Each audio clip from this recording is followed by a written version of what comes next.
লাউ আনজালনা হাযাল কুরআন على جبل لرأيته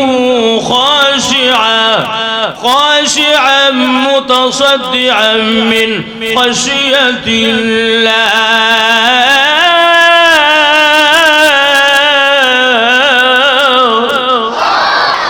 মানুষ এখন আর বুঝতে বাকি নাই তোমরা কেন এগুলো করেছিলা যখন ঠিক না ভাইয়ের আমার। তাহলে আসুন, কোরআনের ষড়যন্ত্র চক্রান্ত যারা করবে এরা নির্মূলে ধ্বংস হয়ে যাবে।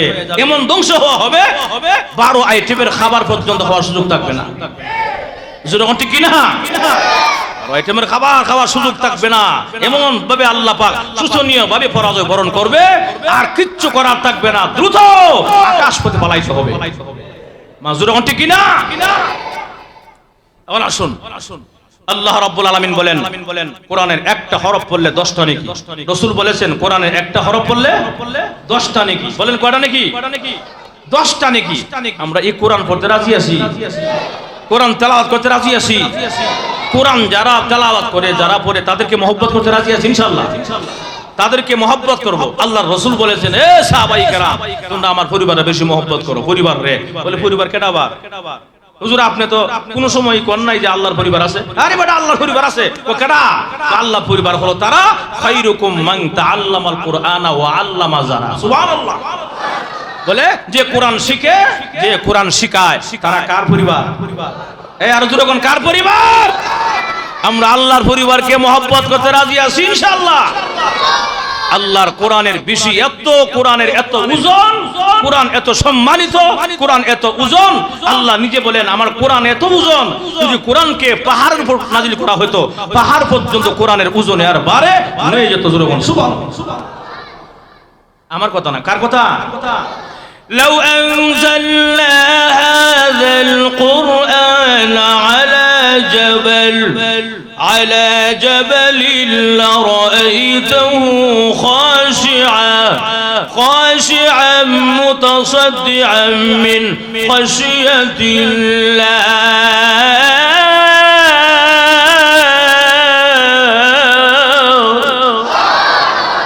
আমার কোরআন এত ওজন এত ভারী, যদি আমার কোরআনকে লাউ আনজালনা হাযাল কুরআন আলা জাবাল, জাবাল মানে পাহাড়, জিবাল মানে পাহাড়, পাহাড়ের উপর নাযিল করলে পাহাড় পর্যন্ত কোরআনের ওজনে আর বাড়ে আর ডরে হয়ে যেত। সুবহানাল্লাহ। যে পাহাড় পর্যন্ত কোরআনকে ভয় করে নেয় নাই, এই কোরআনকে আমরা নিছি। আমরা 3.5 মানুষ, আমরা খলিকাল ইনসানু দাঈফা, দুর্বল জাতি, কোরআনকে নিছি আমরা। কোরআন নেওয়াতে আমাদের সম্মান এত বাড়ছে, ফেরেশতা চাইতো মানুষের দাম বেশি না। সুবহানাল্লাহ কই লাভ নাই। কোরআন নেওয়াতে আমাদের দাম এত বাড়ছে, নূরের তৈরি ফেরেশতা চাইতো মানুষের দাম বেশি। কোরআন গ্রহণ করার কারণে আমাদের দাম এত বাড়ছে, আল্লাহর ঘর পবিত্র খানায়ে কাবা চাইতো একজন মানুষের দাম বেশি। কেন? কোরআন গ্রহণ করাতে। ঠিক কিনা?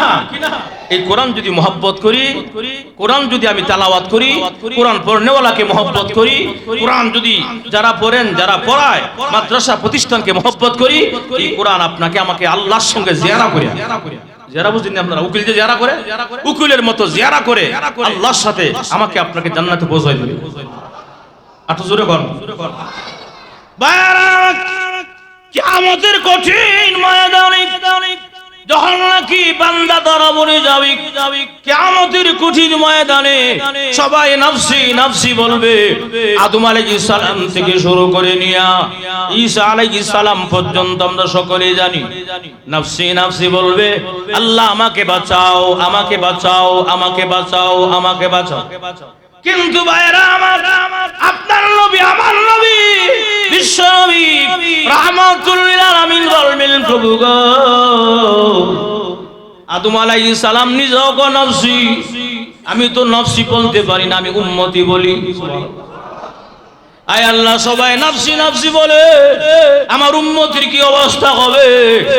এমনি আল্লাহ রাব্বুল আলামিন যখন এরকম ভাবে উম্মতকে ডাকবেন বিচার করার জন্য, এমনি আল্লাহ নবী বাধা দিবেন।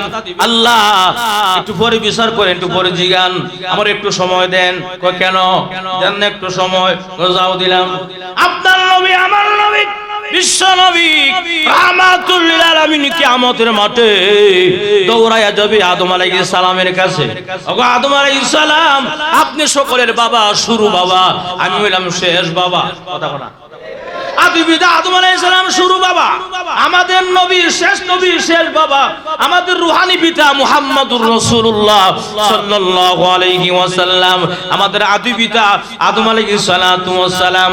আমাদের নবী বলেন, ওগো আদম আলাইহিস সালাম, আসেন না গো কিয়ামতের কঠিন ময়দানে, উম্মতের কি অবস্থা হবে? আপনি শুরু আর আমি শেষ। আমরা দুইজন গিয়ে আল্লাহকে বলি, আল্লাহ এই কিয়ামতের কঠিন ময়দানে উম্মতকে maaf করে দেন, দইরেন না গো। আল্লাহ জিজ্ঞাসা করে জবাব দিতে পারবে না। আদম আলাইহিস সালাম বলে, না আমি পারবো না, নফসি নফসি ভয় লাগে, আল্লাহু আকবার, আমি পারবো না, ভয় লাগে।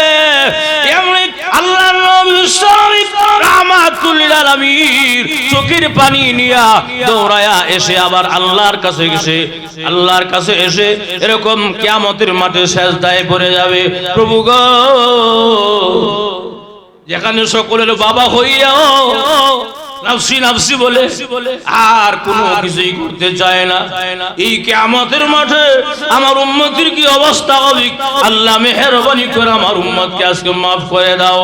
আল্লাহর নবী এমন কান্দা শুরু করে দিয়েছে, আল্লাহর এমন প্রশংসা আরম্ভ করে দিয়েছে, অতীতে কোন সময় আল্লাহর প্রশংসা আমার নবী এত করা করে নাই, কিয়ামতের মাঠে এমন প্রশংসা আল্লাহ আরম্ভ করে দিবেন। এমনি আল্লাহ রাব্বুল আলামিনের গুসা থেমে যাবে, আল্লাহর গুসা স্তমিত হয়ে যাবে, আল্লাহর গুসাটা কমে যাবে। এমনি আল্লাহ রাব্বুল আলামিন বলেন, বন্ধু আমার মাথা উঠান গো, আমি আল্লাহ সিদ্ধান্ত করেছি আজকে সিস্টেম করে বিচার করা হবে। নবীজি আপনার উম্মতকে maaf করে দিলাম। আল্লাহু আকবার। আল্লাহ নবী মাথা উঠায় না। আল্লাহ কেমনে maaf করছেন বলেন, ভালো করে বলেন।